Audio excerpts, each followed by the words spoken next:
don't be a follower of the nations. Now you're probably wondering, what does Shalom mean, don't be a follower of the nations? I mean, I live in my country, I'm America, I'm British, I'm doing the British, American, or South American, no matter where you're from type thing.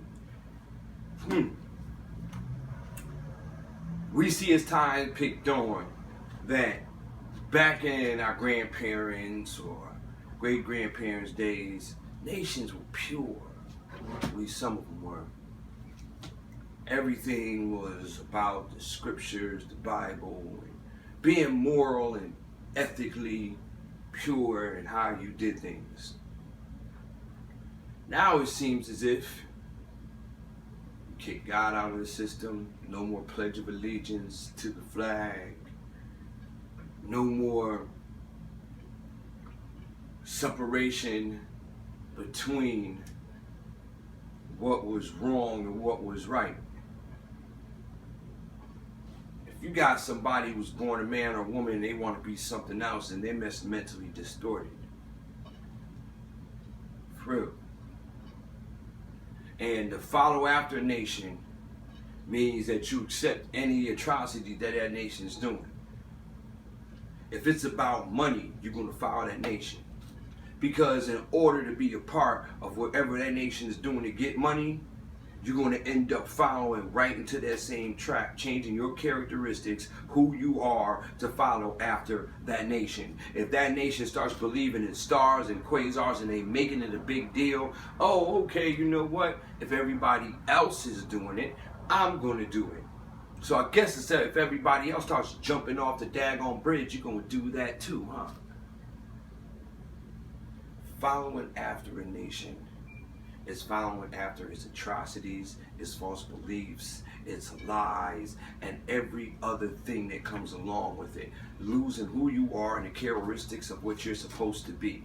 Remember, this isn't an angle. This is a well-rounded thing. Jeremiah chapter 10, 2 through 5 says,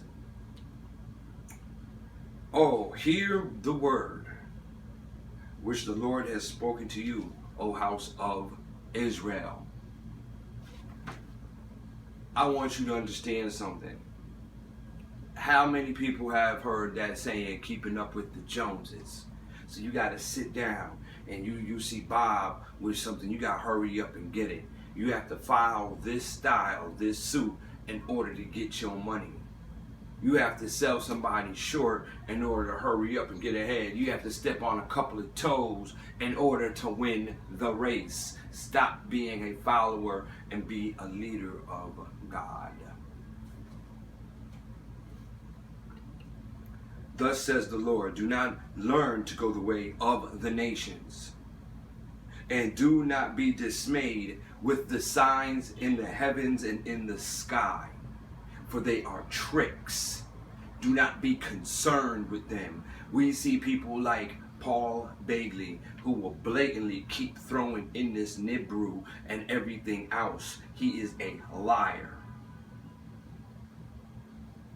So once again, do not be dismayed with the signs in the heavens or the sky.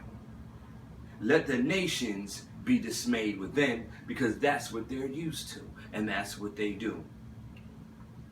Right here, let the nations be dismayed with them. For the laws of the nations are delusions. The gay rights and every other thing that's going on is a delusion to make you have another perception, which is sorcery and a veil over your eyes, to be something that you're not supposed to be, so Satan can win your soul. For it is the work of the craftsman's hand, Satan's hand, who crafts socialistic ways, political values, material and financial means to cause the atrocities we see today, to cause the separation of the nations we see today. He cuts down the trees of the forest with an axe. He adorns it with silver and gold. He fastens it with nails and hammers so that it does not totter. They are like a scarecrow in a cucumber patch. They cannot speak.